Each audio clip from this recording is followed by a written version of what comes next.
राज्य आंदोलनकारियों ने स्थापना दिवस के अवसर पर अपना दर्द बयां किया। राज्य आंदोलनकारी उर्मिला शर्मा व अनिल कंडपाल ने बताया कि उत्तराखंड की हमने जैसी कल्पना की थी वैसा उत्तराखंड नहीं बन पाया है। हमारे द्वारा राज्य आंदोलन में कई यातनाएं सही गई हैं, लेकिन राज्य भ्रष्टाचार की भेंट चढ़ गया। हमने सोचा था कि गैरसैंण में राजधानी बनी तो पलायन रुकेगा, लेकिन उत्तराखंड में भ्रष्टाचार इस समय अपनी चरम सीमा पर है। वहीं घोटाले ही घोटाले इस प्रदेश में हो रहे हैं।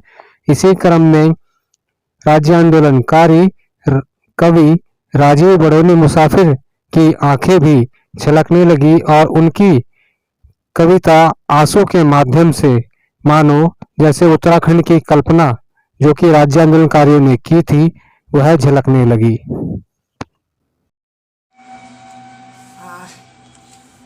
वास्तव में ये 23वां स्थापना दिवस मनाया जा रहा है और मन में कोई उमंग नहीं है। घोर आक्रोश है आंदोलनकारियों में,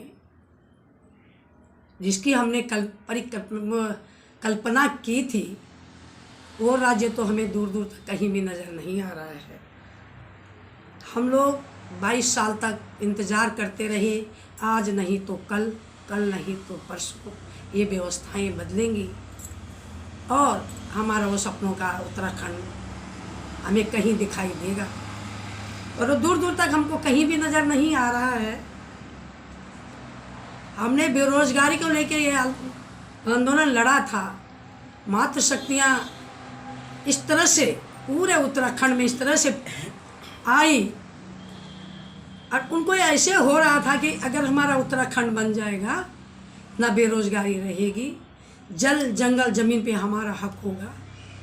तो दूर दूर तक हमें कहीं भी नज़र नहीं आ रहा है। ये बहुत बड़ा दुर्भाग्य है। सरकारें आई हैं गई हैं, पर वही जो यूपी में हम लोगों का था वही हिसाब इन्होंने यहाँ पर कर दिया है। भर्ती घोटाले से लेकर और जमीन से लेकर भू कानून है, हमें दूर दूर तक कहीं भी नज़र नहीं आ रहा है। भर्तियां हो रही हैं। अभी मेरे से पहले ये जो हाकम सिंह की बात आई, वो तो ये छोटे से मगरमच्छ है, बड़े बड़े मगरमच्छ तो कहीं दूर दूर तक नजर ही नहीं आ रहे हैं। और अब कुछ लोगों की जमानत भी हो चुकी। तो ये कौन कर रहा है? ये जो ऊपर बैठे हुए लोग हैं, इनके जो तार हैं बहुत मजबूत हैं। वो तार क्या है, वो संगल बन चुकी है। और आज हम लोग जिन्होंने की सड़कों पर, जिन महिलाओं ने सड़कों पर, जिन विद्यार्थियों ने, जो विद्यार्थी थे आज उस टाइम में 15-16 साल के थे, अब अभी आपके सामने बैठे हुए हैं, बेरोजगार हैं, उनको कहीं भी क्षतिक आरक्षण 10% क्षतिक आरक्षण की एक मांग की थी। और वो जब तक नारायण दत्त तिवारी जी थे उन्होंने 10% क्षतिक आरक्षण का किया था। उसके बाद हमारे बच्चों का मुंह का निवाला छीन लिया गया है। हम क्या करें, कैसे बोले कि हमारे स्थापना दिवस है? हमारा जो आक्रोश, हमारा मन है मातृशक्ति का, हमारे जो ये युवा हैं बड़े दुख के साथ बोलना पड़ रहा है कि स्थापना दिवस है और कहीं भी मुझे नज़र नहीं आ रहा है।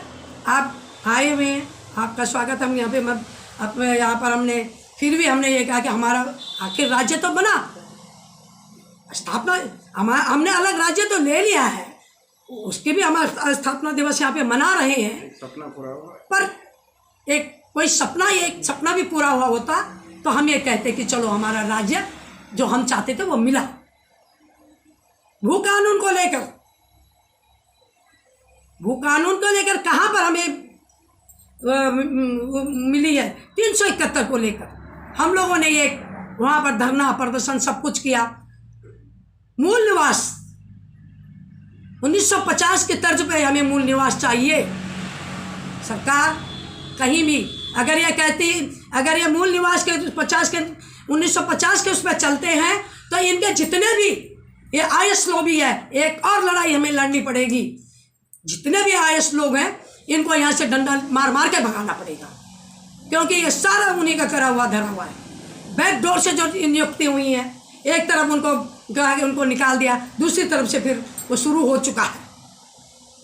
तो हमें कहीं भी वो खुशी नहीं है।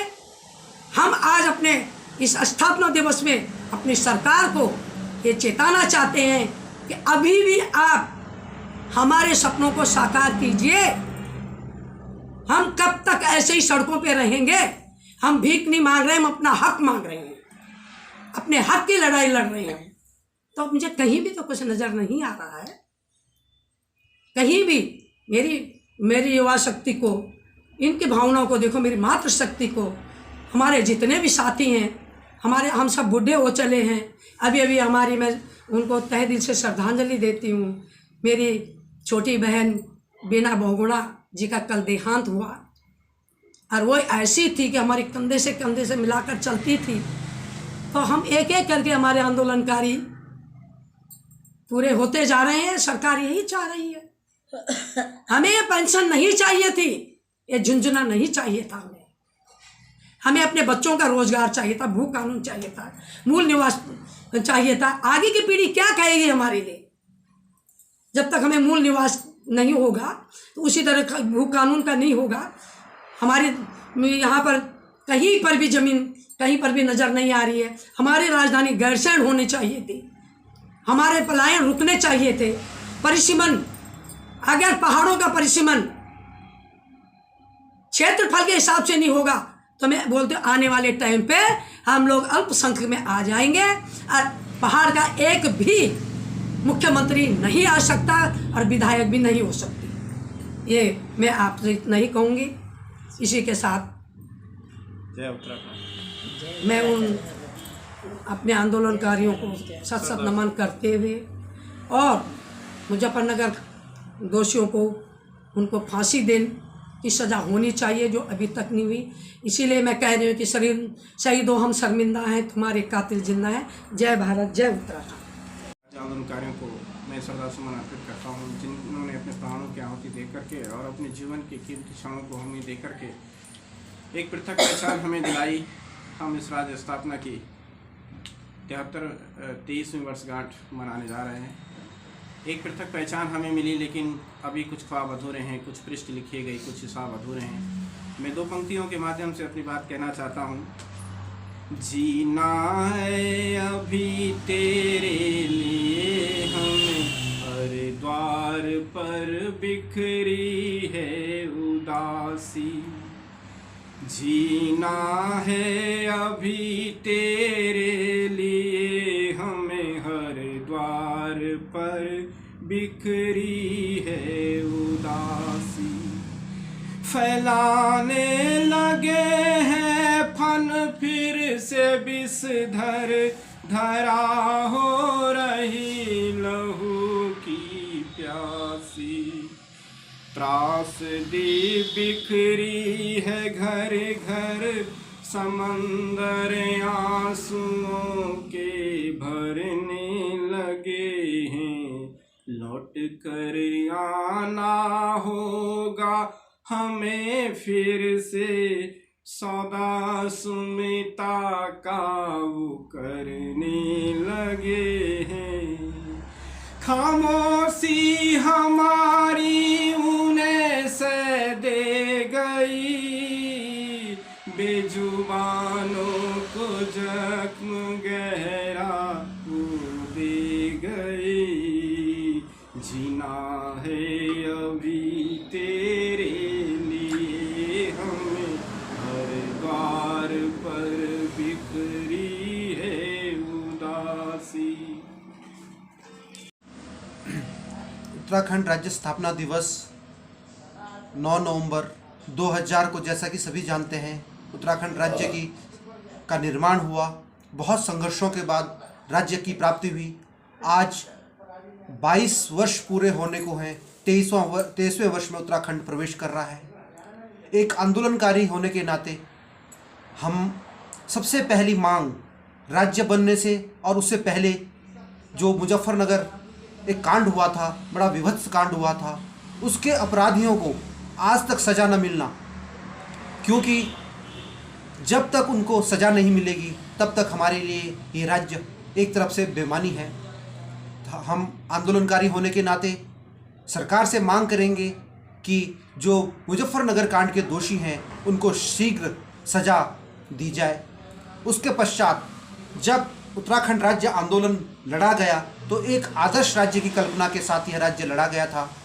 इसकी लड़ाई लड़ी गई थी, सभी को यह उम्मीद थी कि यह उत्तर प्रदेश से पृथक होकर यह पर्वतीय राज्य भ्रष्टाचार से मुक्त होगा, यहाँ की शासन व्यवस्था एक आदर्श शासन व्यवस्था होगी।